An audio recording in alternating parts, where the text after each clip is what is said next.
All right, the deal of the day, according to the Wall Street Journal this morning, CACI International offering a competing bid for information technology company CSRA. This latest bid could break up CSRA's all-cash sale to General Dynamics. CACI is offering $44 a share. That's higher than the General Dynamics $40.75 a share offer. Joining us now to talk more about that and the year-end deals is Sullivan and Cromwell partner Frank Aquila. Frank, good to see you. Thanks for joining us. Good to see you, Maria. Tell us about this year and what you're expecting in terms of deals. You're expecting a pretty busy year.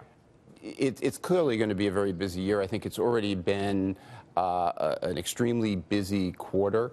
I think when you see things like what CACI did yesterday, jumping an existing deal, that's an environment where companies are really looking for opportunities.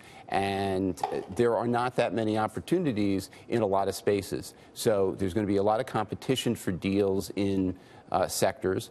And with the tax law, with overseas earnings being repatriated under the tax law, there's a lot of firepower. Interest rates have gone up, but they're still relatively low. There's a lot of capital available. So I think we're going to see a lot of deals. What about where? Tell us where to look, other than some of the obvious places. Like, what are you expecting that maybe other people aren't talking about? I think we're going to see deals in a lot of different sectors.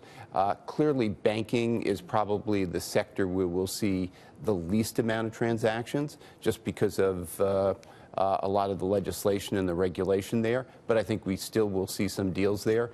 But if you go out from there, whether it's the CACI transaction is a good example. That's a government contractor. I think that's a sector that you're going to see consolidation in. I think you're going to see retail, which is suffering. You're going to see probably consolidation there, or liquidation like we're seeing with Toys R Us. Some are going to go one way and some are going to go the other way. You're going to see companies like Amazon. They bought Whole Foods. They recently bought Nest. They're going to continue to... But you said something during the commercial break that was interesting. You said that this year is different because of the tax deal, because of the tax cut plan. Right. And there's a couple of reasons. One is the repatriated cash. So you probably have $2+ trillion that U.S. companies couldn't easily access last year that they can this year. And yes, some of that's going to be spent on bonuses for employees. Some of that has already been spent on share buybacks. Some of it's going to be spent on building plants and capital expenditures. But the bulk of it is going to sit there, and companies are going to look at ways to use it. Because if you don't return it to your shareholders, you better have a plan to reinvest that money.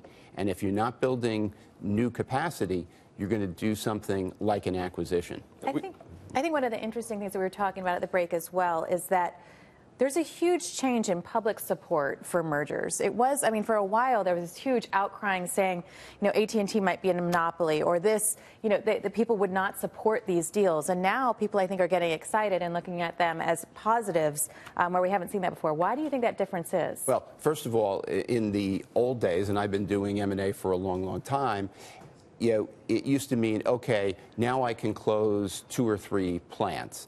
And, to a certain extent, we're in a post-industrial period where it's intellectual capital in a lot of cases people are buying, and we're at low unemployment, and a lot of acquisitions are done, in particularly areas like tech and pharma and biotech, because you need that intellectual capital.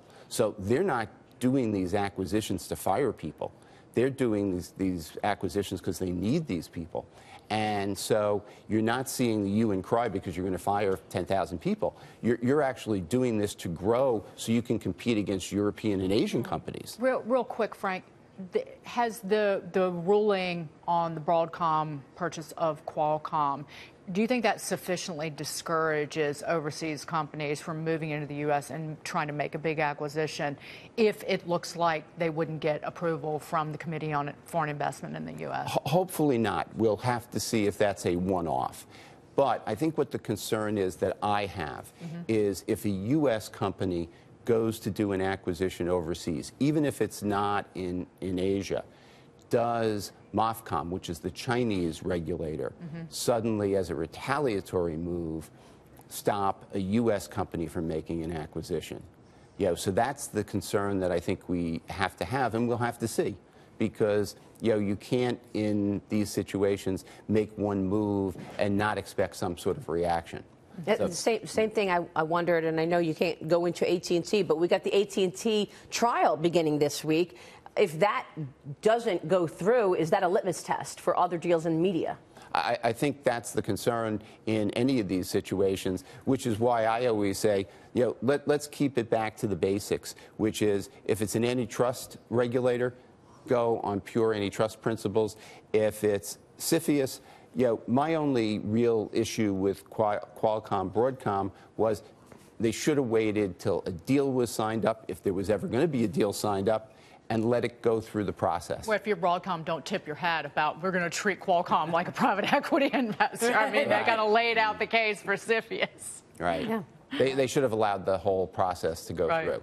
Yeah. Frank, thanks for joining us. Good seeing you. Great info from you, as always. Frank Aquila joining us there.